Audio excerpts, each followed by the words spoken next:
Today I am going to discuss about the most important topic for the finance account assistant vector. इससे पहले मैंने 4 video upload कर चुका हूँ, जिसने नहीं देखे तो प्लीज़ जाके आप एक बार देखिए, ओके। और अपने खुद हैंड रिटन नोट्स बनाए।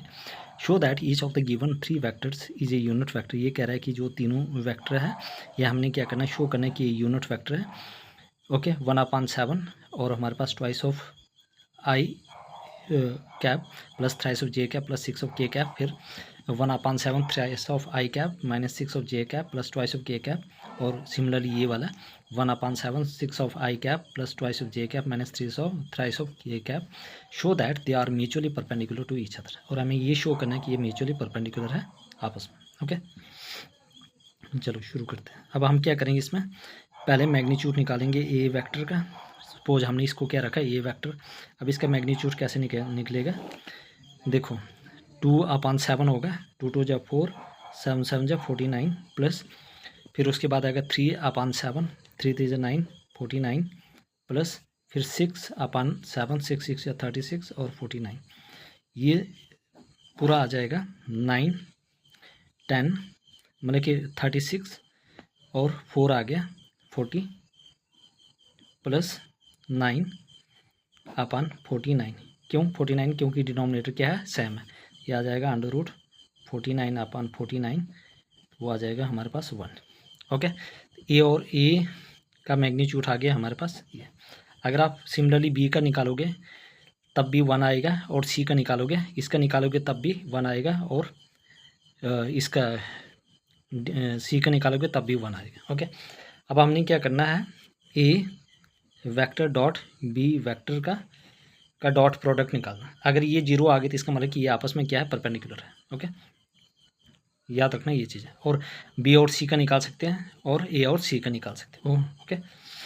हम क्या करेंगे, ए और बी का निकालेंगे। देखो ए क्या है, 1/7, 2/7, और यहाँ पे क्या है 3/7।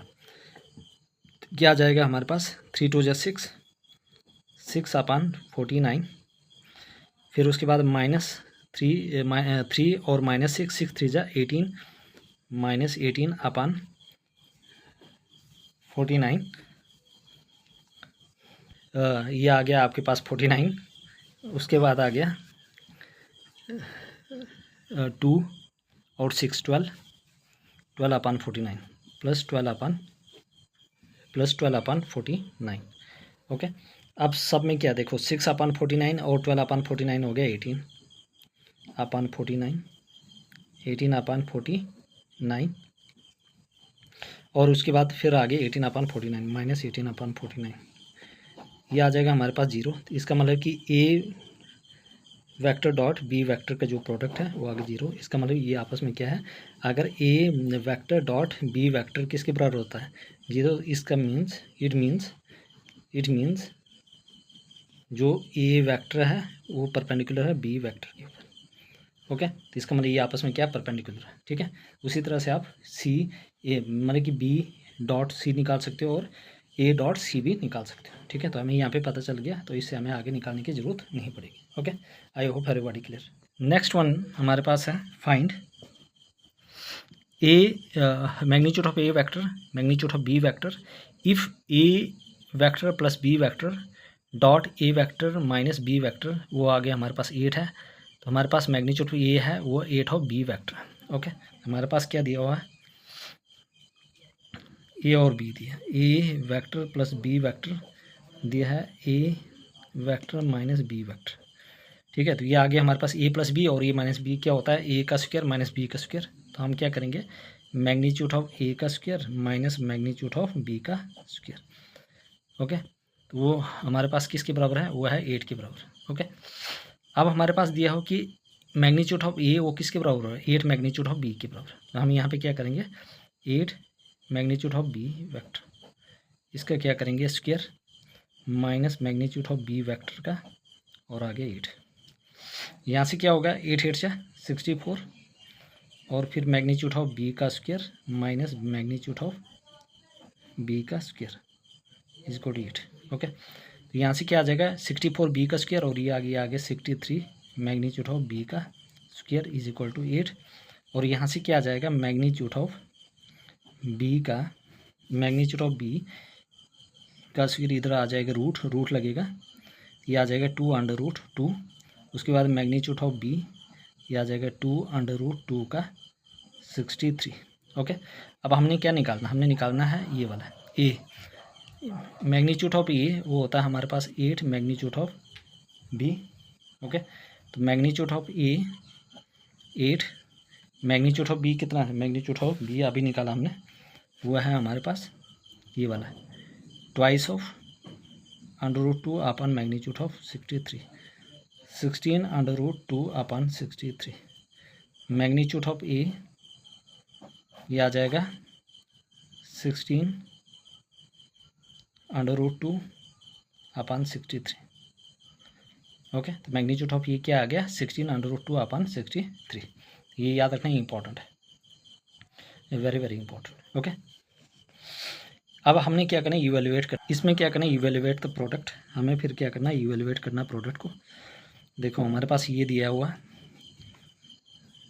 Thrice of A 5 of B twice of A plus 7 of B, तो यहाँ पे क्या आ जाएगा, हमने क्या करना है प्रोडक्ट इसको इवेल्युएट करना। Okay, what will be the final answer क्या आएगा। इस 3 से पहले इसको मल्टीप्लाई कर इसके साथ करेंगे, फिर इसके साथ करेंगे, फिर इसकी बारी इससे भी और इसके भी। ओके, अब चाहे तो ऐसे कर सकते, thrice of a twice of A plus 7 of b minus 5 b twice of ए का मैग्नीट्यूड का वेक्टर और 7 बी का वेक्टर बी वेक्टर। 3 2 6, ये आ जाएगा हमारे पास 6 ए का मैग्नीट्यूड का स्क्वायर प्लस यहाँ पे आगे 7 3 21 ए का और बी का माइनस 5 2 10 ए का और बी का, उसके बाद 7 5 35 बी का मैग्नीट्यूड का स्क्वायर। ओके, तो यहाँ से क्या आ जाएगा 6 मैग्नीट्यूड ए का स्क्वायर, 10 में से 21 में से 10 गया तो ये आ जाएगा हमारे पास 11 ए का वेक्टर और बी का वेक्टर, ए वेक्टर बी वेक्टर, और यहाँ पे आ जाएगा माइनस 35 मैग्नीट्यूड ऑफ बी का स्क्वायर। तो ये आ गया हमारे पास इसका आंसर।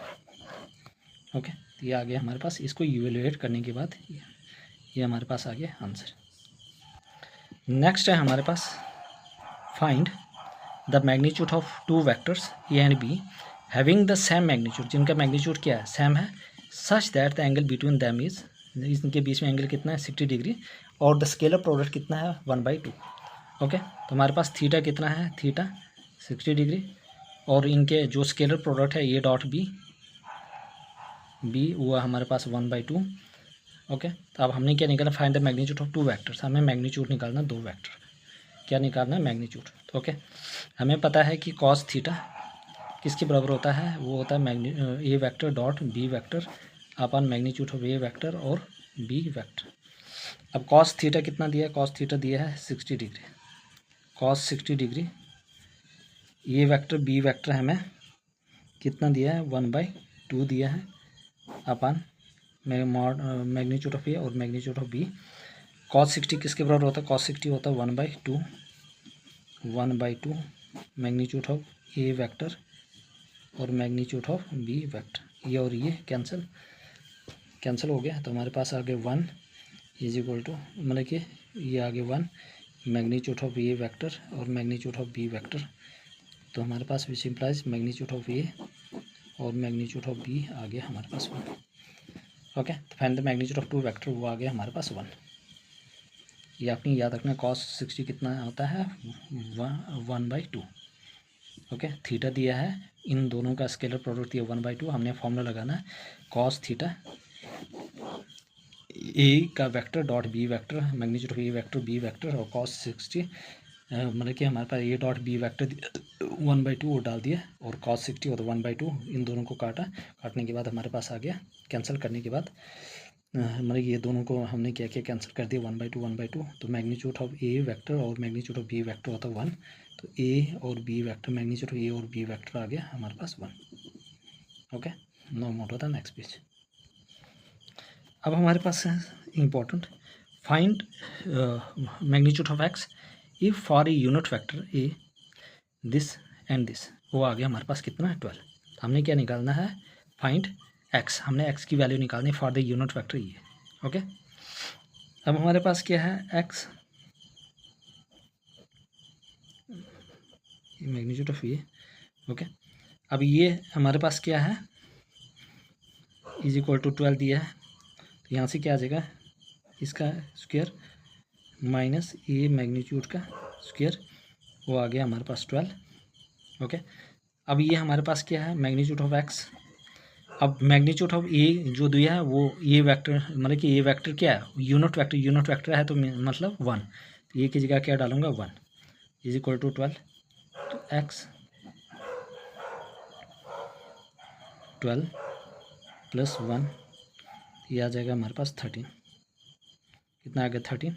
तो मैग्नीट्यूड ऑफ ये आ जाएगा हमारे पास under root of 13, under root of क्या आ गया 13। तो ये हमारे पास आ गया आंसर। तो वैल्यू ऑफ एक्स क्या आ जाएगी, वैल्यू मैग्नीट्यूड ऑफ एक्स क्या आ जाएगा, वो आ जाएगा हमारे पास under root 13। I hope everybody clear. Okay, अब हमारे पास नेक्स्ट क्या है, इफ़ ए वेक्टर दिया है हमारे पास, बी दिया है और सी दिया है, हमने क्या निकालना है, a vector plus lambda b vector is perpendicular to c, then find the value of lambda, हमें लैम्डा की वैल्यू फाइंड आउट करनी है। ओके, ये कह रहा है कि a vector plus lambda b वो जो है वो परपेंडिकुलर है किसके ऊपर, परपेंडिकुलर टू सी वेक्टर। इसका मतलब हमने वैल्यू निकालनी है लैम्डा की, लैम्डा की क्या करनी है, हमें वैल्यू फाइंड आउट करनी है। इसका मतलब क्या हुआ, a vector plus lambda b vector means ये क्या कर रहा है, ये इसका डॉट प्रोडक्ट है, क्या है इसका डॉट प्रोडक्ट। ओके, तो हमारे पास ये कितना है, ये है हमारे पास twice of I plus twice of J plus thrice of k plus lambda lambda, और बी कितना है, बी है हमारे पास minus i plus twice of J plus k. Okay, dot c वो आ गया हमारे पास thrice of I plus J cap. Okay, अब हम इसको क्या करेंगे, सॉल्व करेंगे, इसको क्या करेंगे अब करेंगे solve. Okay, is equal to 0 रख लेंगे, परपेंडिकुलर होगा, इसका मतलब ये क्या होगा 0 और ये भी होगा 0। Twice of I plus twice of J plus thrice of K, यहाँ से आ जाएगा माइनस माइनस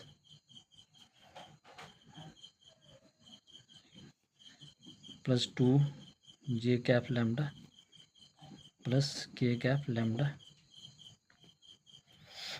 ओके, इसको हम कर देंगे ब्रैकेट में, और dot thrice of I plus J equal to 0। Okay, जो सेम है उसको क्या करेंगे एक साथ रख लें। ओके, अब यहाँ से क्या आ जाएगा हमारे पास, ट्वाइस आई और ये वाला 2 माइनस लैम्डा आई प्लस फिर 2 प्लस 2, ठीक है 2 प्लस 2 लैम्डा जे और प्लस 3 प्लस लैम्डा और के। ओके, उसके बाद dot 3i plus J cap is equal to 0। यहाँ से क्या आ जाएगा हमारे पास, अब हमने मल्टीप्लाई करना है। ओके, थ्राइस ऑफ आई और ये वाला इसके साथ डॉट 2 माइनस लैम्डा। ओके, आई फिर इसके बाद इसकी बारी प्लस ये आ जाएगा 1 2 प्लस 2 लैम्डा, ठीक है, इसके साथ यहाँ पे है ही नहीं, इसका मतलब ये 0 आ जाएगा, हम लिखेंगे सीधा 0। ओके, यहाँ से क्या आ जाएगा, विच इम्प्लाइज 3 2 जा 6 minus thrice of lambda plus 2 plus twice of lambda is equal to 0। तो यहाँ से क्या आ जाएगा 6 और 2 8, 3 मैंने ये 3 में से 2 गए तो लैम्डा इज इक्वल टू 0। तो हमारे पास आ गया minus lambda is equal to -8, minus minus cancel, लैम्डा की वैल्यू आ गई हमारे पास 8। तो जो लैम्डा की वैल्यू आ गई वो हमारे पास आ गई 8। तो 8 क्या आ गई लैम्डा की वैल्यू। तो याद रखना है, द वैल्यू ऑफ लैम्डा क्या आ गया। ओके, तो लैम्डा की वैल्यू क्या आ गई हमारे पास 8। ठीक है, तो जब आप प्रैक्टिस हो गया तो आप इससे भी जल्दी कर सकते हो। ओके, इतना टाइम नहीं लगेगा। आई hope everybody, please everybody subscribe my channel, like share and comment also.